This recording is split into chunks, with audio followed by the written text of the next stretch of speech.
Tara na mga kalods, mamimitasan naman tayo ng ubas dito sa farm na aming pinagtatrabahuan or grape farm. Kaya ano pang hinihintay nyo? Tara na at samahan nyo na ako nang tayo ay makarami. By the way mga kalods, mag-greet muna tayo sa inyo ng isang magandang araw, magandang umaga, or magandang gabi saan man kayong sulok dito sa mundong ibabaw. Nawa po ay nasa mabuti kayong mga kalagayan. So for today's vlog or for today's video mga kalods, at syempre dito na naman tayo sa ubasan para na naman mag-ani or mamitas nitong ubas dito sa ubasan na amin pinagtatrabahuan. At syempre ako na naman ang magiging model nyo dyan or maging taga-demo nyo sa pamimitas po ng ubas. At dahil nga ako ang taga-demo nyo dyan, syempre yung mukha ko ay napakaseryoso dyan sa pamimitas ng ubas. Dahil nga mga kalods, kapag namimitas tayo ng ubas ay kailangan itong linisin bago ilagay sa bunch bag kasi itong aming pinipitas na mga ubas ay ready to market na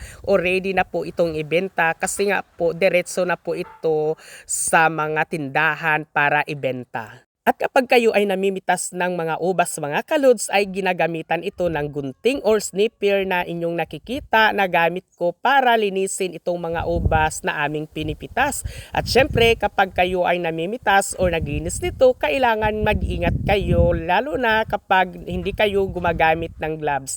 Dito kapag gusto nyong gumamit ng gloves sa pamimitas ay pwede po, at kung gusto nyo naman na komportable kayo na walang gloves ay nasa sa inyo na po iyan. Basta ang importante ay mag-ingat lamang kayo para hindi nyo magupit or masugatan ang inyong mga kamay. Syempre ako mga kalods ay hindi na ako medyo gumagamit ng gloves dyan kasi nga po ay alam ko na ang aking ginagawa, pero minsan nag-iingat rin ako kasi hindi natin medyo alam na mas nagupit na pala natin ang ating mga kamay. Ito kasi mga kalods ang kagandahan kapag hindi ako gumagamit ng gloves kasi nafe-feel ko yung ubas kapag ito ba ay malambot na soft, kasi kapag malambot ay hindi po siya pwedeng ilagay dyan kundi itatapon na lamang.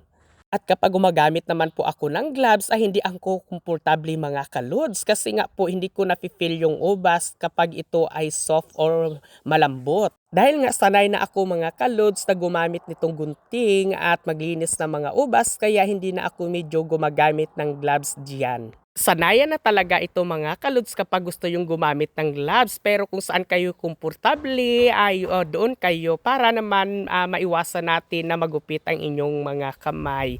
Kaya mga kalods, abang-abang din kayo sa ating mga video kasi itong aming pinipitas na mga ubas, kumbaga trial pa lamang ito mga kalods or sample pa lamang ito. Kaya abang-abang kayo sa marami pang mga ubas na variety na aming pipitasin para marami kayong matututunan sa ating mga video sa pamimitas ng mga ubas or pamimitas ng mga prutas dito or mga gulay dito sa mga farm na aming pinagtatrabahuan. Kaya mga kalods, hanggang dito na lang ang ating video. Paki-follow and share naman. At syempre mga kalods, paki-comment na rin kung saan aabot itong ating video para naman ma-shoutout ko kayo. Malay ba natin, itong ating video ay umabot na sa ating solar system at sa iba't ibang planeta gaya na lamang ng Sun, Pluto at Jupiter. Char lang mga kalods. At syempre mga kalods, para updated kayo sa ating trabaho dito bilang tagapitas or taga-ani ng prutas dito sa ibang bansa. Maraming salamat.